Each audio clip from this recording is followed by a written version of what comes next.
රෝගයට ගොඩක් කට්ටිය ප්‍රතිකාර කරන්න ඩාක්ටර් ගියාම ආතරයිටිස් රෝග ලක්ෂණ තමයි තියෙන්නේ. මේ පටකේදී වෙද්දී කොඳුයට පෙළ ඇද වෙනවා. සමහර අය මේ දකුණු පැත්තේ පටකේදී වෙනකොට කොඳුයට වෙන්නේ දකුණට බලව ඇද වෙනවා.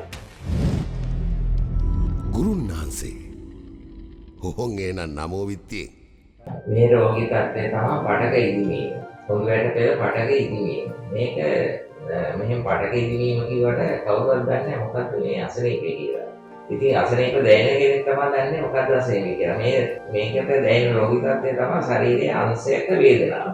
දැන් දකුණු පැත්තේ කියනකොට දකුණු පැත්තේ අංශයේ වේදනාව. බෙල්ල දකුණු අත දිගට රිදෙනවා, පොද දකුණු පාදයේ දිගට රිදෙනවා. එහෙම නැත්නම් බෙල්ල වම් අත දිගට රිදෙනවා, මේ පොද වම් පාදයේ දිගට වේදනාව වෙනවා. ඉතින් මේ රෝගයේදී ශරීරයේ දකුණු පැත්තේ තියෙන පටක ඉදිවුණොත් ශරීරයේ දකුණු අංශයට වේදනාව වෙනවා.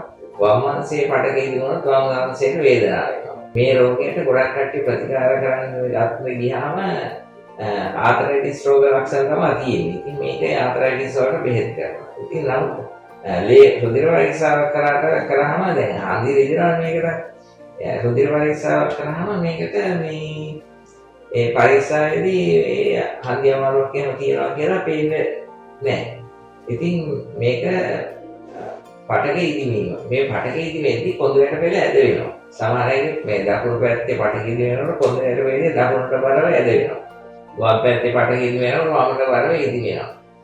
ඉදිමෙනකොට ඇද වෙනවා. වමට බලව කොඳුයට පෙළ ඇද වෙනවා. ඉතින් සමහර දැන් වැඩි වයස කට්ටිය මේ යන්නේ එක්ස්රේ කොඳුර ඉදිනවා කියලා. එක්ස්රේ කරද්දී කොන්ද ඇදයි. ඉතින් මුල් කාලේ කොන්දේ එහෙම ඇදයක් තිබුණා නෑ. ඒක මේ ස්ථීර ඇදයක් නෙවෙයි, తాවකාලික ඇදයක්. ප්‍රතිකාර කරද්දී ඒ ඇදේ සම්පූර්ණයෙන් දිගහැර ගන්න පුළුවන්. දැන් මංගලට ගොඩක් කට්ටිය දැන් මේ පොළු ඇට වේදී පටකින් දිනුනහම සමහර පොළු තවනවා මේක. තවන්න හොඳ නැහැ. දැන් සාමාන්‍ය දෙයකදී කොන්ද තැවීම කරනවා. ඉතින් තැවීම කරද්දී බොහොම සුළු ප්‍රමාණයක් තමයි තවන්නේ. මොකද තවන්නේ අඩුවෙන් පටක ඉදිමේ කියලා.